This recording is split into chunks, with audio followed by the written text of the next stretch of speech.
So a lot of you are asking, what exactly is Harmony OS? What are Huawei's plans for Harmony OS? And when is it coming to smartphones?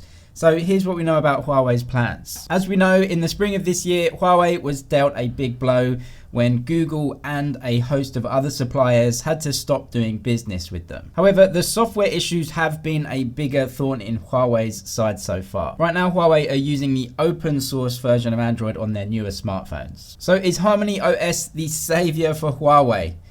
Not exactly. Huawei have consistently repeated that they do not want to ditch Android. Huawei have been developing Harmony OS for a very long time now, but really as a cross-platform operating system. It can be used on their smartwatches, speakers, and even TVs. In fact, we've seen the first TVs already from the Honor and Huawei brands come with Harmony OS installed. But those devices don't need an operating system so incredibly complex as what you would find on a smartphone. Which is why Huawei have consistently said they do not want to put Harmony OS on their smartphones. Harmony OS on smartphones right now, at the very least, would be a very clunky and bug-ridden operating system. Which is why, again, Huawei are reluctant to put it on their smartphones. But they may have no choice if they want to keep some sort of market share outside of mainland China. Vincent Pang of Huawei told Business Insider, Huawei will decide whether it will have to move forward with bringing Harmony OS to its smartphones in the next 6 to 9 months due to restrictions on using Google services. We cannot wait more, we missed one flagship. What he means is that the Mate 30 series, Huawei's main flagship phone, has had very limited launches and sales outside of mainland China. Huawei have almost given up trying to sell that phone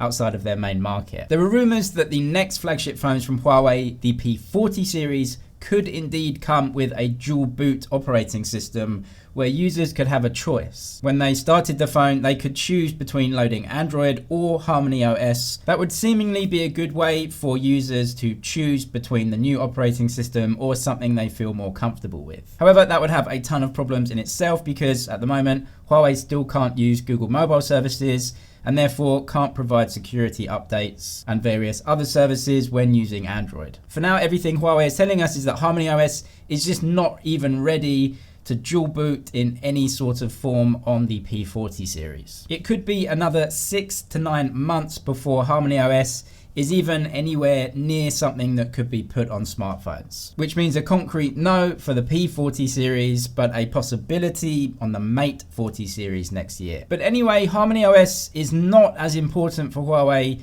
as HMS, Huawei Mobile Services. This would be the replacement for GMS, Google Mobile Services, and actually provide the framework for all the things that you would need to run your phone on a daily basis. It would provide an app store, location services, for example, and all of the back-end services that developers would need to create and build apps for the phone. That's why Huawei have been doing developer conferences across the globe to attract developers to start building out the code for Huawei mobile services and offering billions of dollars to them in the process. So Huawei do not want to use Harmony OS on smartphones. They do, however, want to first make sure Huawei mobile services is a robust framework to build on top of. And only then would they consider starting to put Harmony OS on smartphones if they were not able to use the open source version of Android in that capacity. Subscribe for all the latest tech news and everything to do with Huawei. That's it for now, but I'll see you in the next one.